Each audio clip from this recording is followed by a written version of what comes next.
اب تو میرا خیال یہ ہے کہ زمین و آسمان اس بات کی گواہی دے رہے ہیں کہ اعتصاب کے لفظی کو کہیں اٹھا کے بحیرہ عرب میں پھینک دینا چاہیے۔ اس بات کو اگر اصول میں آپ بیان کریں تو وہ کون شخص ہے کہ جو اس سے اختلاف کرے گا؟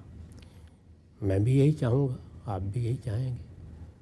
کسی یونیورسٹی میں چلے جائیے، وہاں کسی استاد سے پوچھیے، وہ بھی یہی کہے گا کہ یہ حکومت، یہ نظم، یہ عمارت، یہ سب اللہ کی امانت ہے۔ خود قرآن مجید نے اس کے لیے لفظ امانت ہی اختیار کیا ہے اور یہ فرمایا ہے کہ اگر تمہیں کہیں حکومت ملتی ہے تو لوگوں کے مابین عدل سے فیصلے کرو وَأَن تُؤَدُّوا الْأَمَانَاتِ إِلَىٰ أَهْلِهَا، اور جو لوگ اہلیت رکھتے ہوں ذمہ داریاں انہی کے سپرد کرو۔ اپنی جگہ پر یہ بالکل درست بات ہے، لیکن اس درست بات میں اتنا باطل چھپا ہوا ہے اور ہم اس کو اس درجے میں دیکھ چکے ہیں کہ اب تو میرا خیال یہ ہے کہ زمین و آسمان اس بات کی گواہی دے رہے ہیں کہ اعتصاب کے لفظی کو کہیں اٹھا کے بحیرہ عرب میں پھینک دینا چاہیے۔ اعتصاب مجھے اپنا کرنا ہے، آپ کو اپنا کرنا ہے۔ اگر کوئی نظم حکومت بنتا ہے تو وہ کون سی حکومت ہے دنیا میں جہاں اس طرح کے ادارے نہیں بنتے جو لوگوں پر نگاہ رکھیں، بیوروکریسی پر نگاہ رکھیں، عدلیہ پر نگاہ رکھیں، فوج پر نگاہ رکھیں، پولیس پر نگاہ رکھیں، ہر محکمے میں کام کرنے والے لوگوں پر نگاہ رکھیں۔ یہ ادارے بھی بننے چاہیے۔ قوم میں بھی ایک اجتماعی شعور پیدا ہونا چاہیے۔ یعنی اعتصاب کس چیز کا کرنا ہے؟ اسی کا کریں گے نا کہ کہیں قومی خزانے کو کوئی نقصان تو نہیں پہنچایا جا رہا، لوگوں کے مال میں کوئی خیانت تو نہیں کی جا رہی، کہیں کوئی چیز غبن تو نہیں کی جا رہی۔ انہی چیزوں کا احتساب کرنا ہے۔ تو اگر تو آپ کی قوم ایک زندہ قوم ہے، اس میں ہر شخص اس معاملے میں حساس ہے، کسی کے سامنے بھی کوئی چیز آئے تو وہ اس کو گوارا نہیں کرتا، تو پھر تو میرے نزدیک کسی محکمے کی بھی ضرورت نہیں ہے۔ خلفائے راشدین اپنی سیرت اور کردار میں بھی اعلیٰ نمونہ تھے اور قوم بھی ایسی تھی، یعنی ہر آدمی دامن پکڑنے کے لیے تیار تھا، تو اس لیے کوئی محکمہ بنانے کی ضرورت نہیں پڑی۔ لیکن ہماری قوم کا جو حال ہے اور دنیا میں باقی قوموں کا بھی، اور پھر اب جس طرح کی حکومتیں ہیں، جیسی ریاستیں ہیں، جس طرح پیچیدہ نظام ہے، اس میں ہر شخص ہر چیز کو اس طرح دیکھ بھی نہیں سکتا کہ کل 2 کرتے آئے تھے تو یہ اتنا لمبا کرتا تمہارے پاس کیسے آ گیا۔ تو یہ ضروری ہے کہ اس میں ادارے بنائے جائیں۔ جس طرح عدلیہ ایک ادارے کی صورت اختیار کر چکی ہے، انتظامیہ ایک ادارے کی صورت اختیار کر چکی ہے، اسی کے طریقے پر اعتصاب کے بھی ادارے بننے چاہیے۔ بہت اچھے ادارے بننے چاہیے، ایسے ادارے بننے چاہیے جن پر پوری قوم اعتماد کرے، اور وہ ہر طرح کے دباؤ سے آزاد ادارے بننے چاہیے۔ یہ کس ادارے کے بارے میں میری یا آپ کی تمنا نہیں ہوگی؟ عدلیہ کے بارے میں کیا خیال ہے؟ یعنی اسے ہر دباؤ سے بالاتر ہو کر فیصلے نہیں کرنے چاہیے، وہاں سے حقیقی انصاف لوگوں کو ملنا چاہیے یا نہیں ملنا چاہیے؟ بیوروکریسی کے بارے میں کیا خیال ہے؟ یعنی اس میں بھی بڑے اعلیٰ کردار کے لوگ ہونے چاہیے۔ ہم جن اچھی حکومتوں سے واقف ہیں، وہ تاریخ میں ماضی میں رہی ہوں یا حال میں، ان سب میں اس پر بہت زور دیا جاتا ہے کہ آپ دیکھیے کہ انتظامیہ میں کون لوگ ذمہ داریاں اٹھائے ہوئے ہیں، کیونکہ یہی تو لوگ ہیں کہ جنہوں نے معاملات انجام دینے ہیں، جنہوں نے آپ کو ریونیو اکٹھا کر کے دینا ہے، جنہوں نے اخراجات کرنے ہیں۔ آسمان سے فرشتے تو نہیں آئیں گے۔ تو ان سب لوگوں کی سیرت کردار بہت اچھا ہونا چاہیے۔ ان سب لوگوں کو اپنا خود محتسب بننا چاہیے۔ انتخاب کرنے والوں کو بھی بہترین لوگوں کا انتخاب کرنا چاہیے، اور بہت اچھے ادارے بھی بننے چاہیے۔ ان میں سے کسی چیز سے کوئی اختلاف نہیں ہے، لیکن جب آپ اسی چیز کو اٹھا کر پروپیگنڈا بنائیں گے، جب اس چیز کو آپ مہم بازی کی نظر کر دیں گے، تو اس کا نتیجہ سوائے اس کے کچھ نہیں نکلے گا کہ آپ اعتصاب کو، اعتصاب کے لفظ کو، اعتصاب کے اداروں کو سیاسی انجینئرنگ کے لیے استعمال کریں گے، اور اس کا نتیجہ اس کے سوا کچھ نہیں نکلے گا کہ جو کچھ نظم چل رہا ہوگا آپ اسے درہم برہم کر دیں گے، اور اس کا نتیجہ اس کے سوا کچھ نہیں نکلے گا کہ بظاہر یہ اعتصاب ہوگا، حقیقت میں انتقام بن جائے گا۔ یہ سب ہم اس پچھلے 70-75 سال میں بارہا دیکھ چکے ہیں۔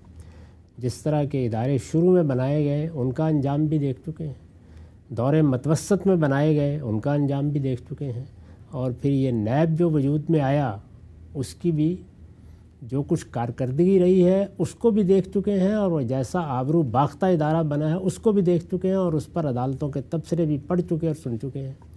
یہ سب کچھ اسی بیانیے کے مصنفین کی تخلیق ہے۔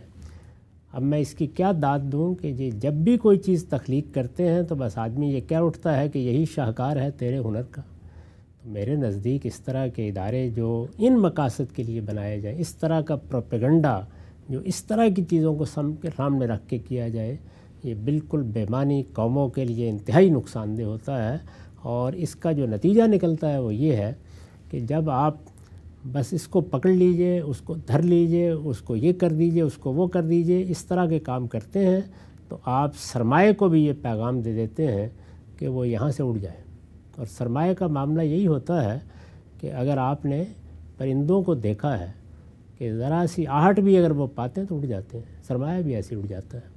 پھر قومیں ڈیفالٹ کے کنارے پر کھڑی ہو جاتی ہیں۔ پھر اسی طرح کے دیوالیہ پن کے مظاہرے ہم دیکھتے ہیں، ذہنی لحاظ سے بھی، فکری لحاظ سے بھی، اور مالی طور پر بھی قومیں دیوالیہ ہو جاتی ہیں۔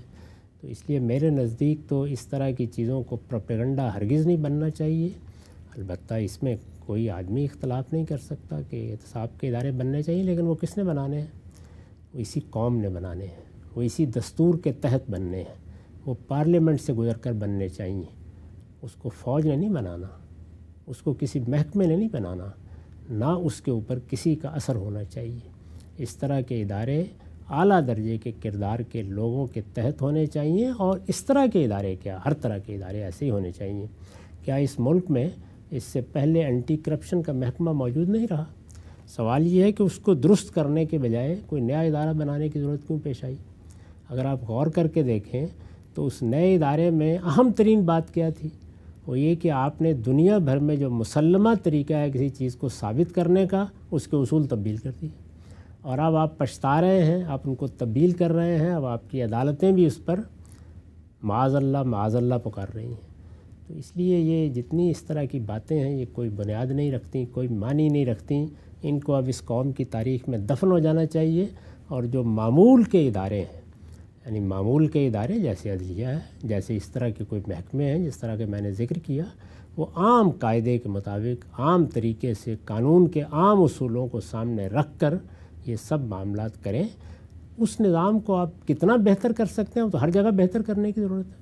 یعنی ہمارا عام عدالتی نظام بعض اوقات تیسری نسل میں جا کر کہیں ہمیں انصاف دیتا ہے۔ انصاف بھی کیا دیتا ہے؟ جسٹس کیانی کے الفاظ میں قانون ہاتھ میں پکڑا دیتا ہے۔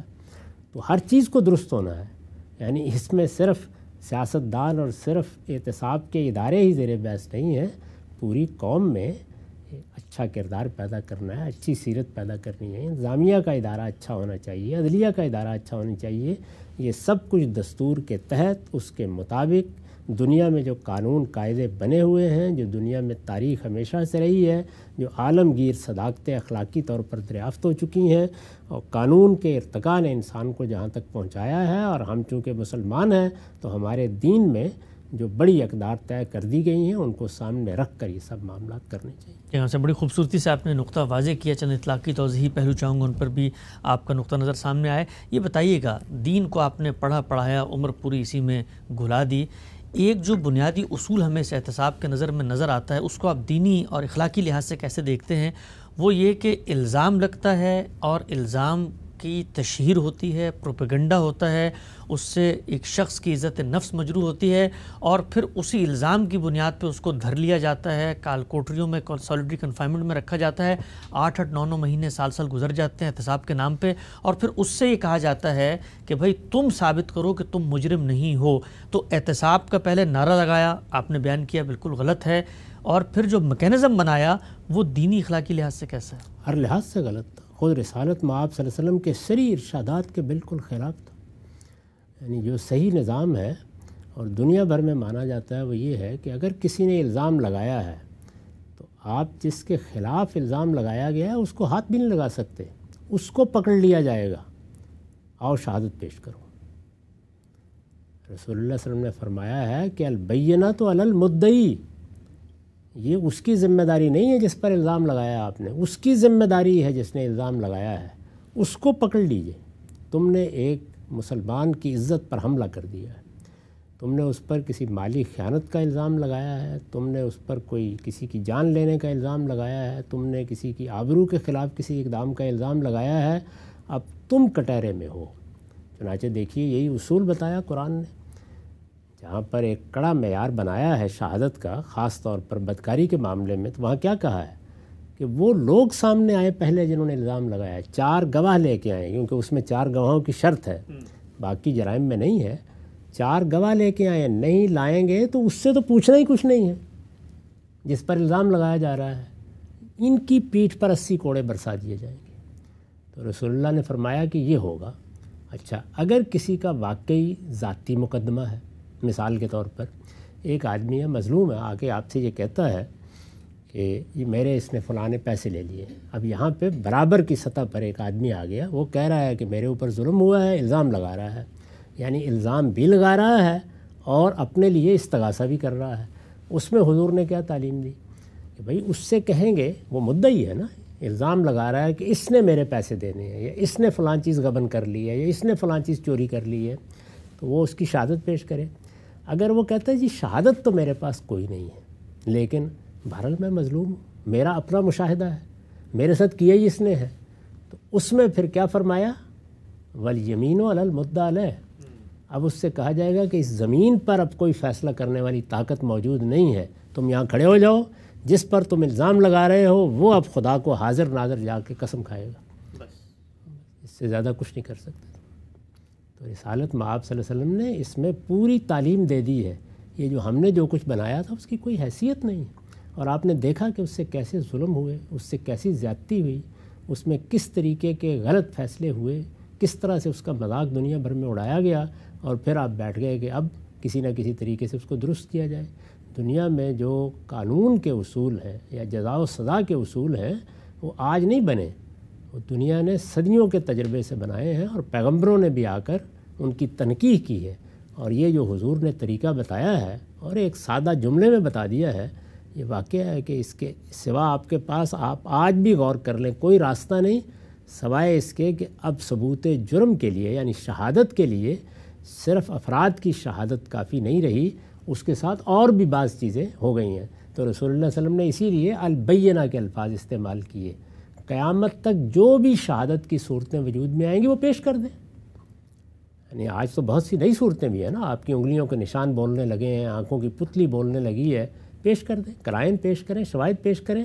تو بینہ کا لفظ استعمال کیا، یعنی یہ ضروری نہیں ہے کہ آدمی لاؤ، وہ پیش کر دو، اگر وہ ہے تو پھر شہادتوں پر فیصلہ ہوگا، پھر اس کو کچھ نہیں کہا جائے گا۔ لیکن اگر تمہارے پاس کچھ نہیں ہے اور تم اپنے خلاف کسی زیادتی کا استغاثہ لے کے آئے ہو، تو اب البتہ ہم اس کو حق دیں گے کہ وہ اپنی برات کے لیے قسم کھا لے۔ ہم سے نقطہ آپ نے واضح کیا۔ اچھا، یہ پہلو بھی بتائیے گا کہ ہم نے یہ دیکھا کہ اسی بیانیے کے مصنفین نے جب ادارے بنائے اور ان کے تحت لوگوں کو کرپٹ ڈکلیئر کر دیا، ان کو جیلیں ہو گئیں، کچھ عرصہ گزرا، ان کو ضرورت پیش آئی تو وہی سیاستدان ایک لانڈری سے گزر کے ڈرائی کلین ہو کے دوبارہ منصب اقتدار پہ برجمان ہوئے۔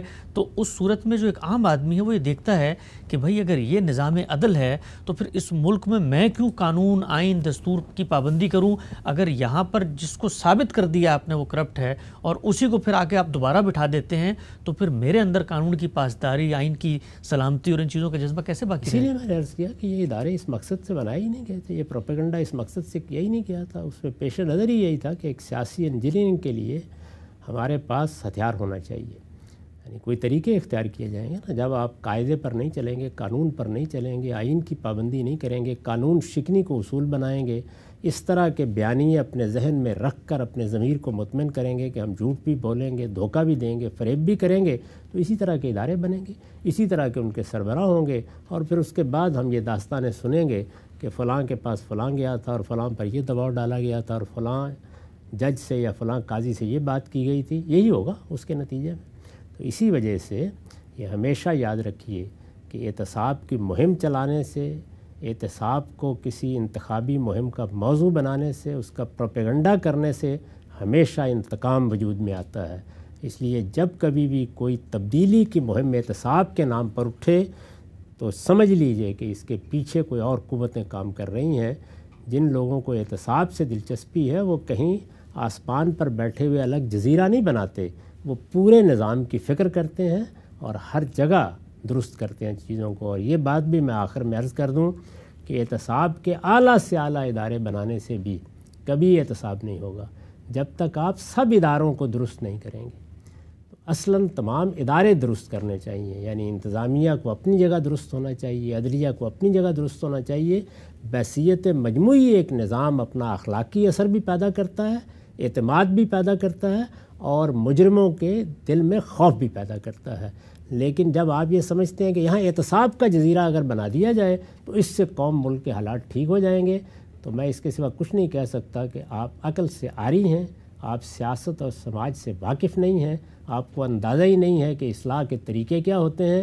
اس کے لیے کچھ وقت نکال کے پیغمبروں کی صحبت میں بیٹھیں تاکہ معلوم ہو آپ کو کہ انہوں نے کس طرح سے اپنے معاشروں کے اندر اگر ابھی کبھی ان کو موقع ملا تو اصلاح کی.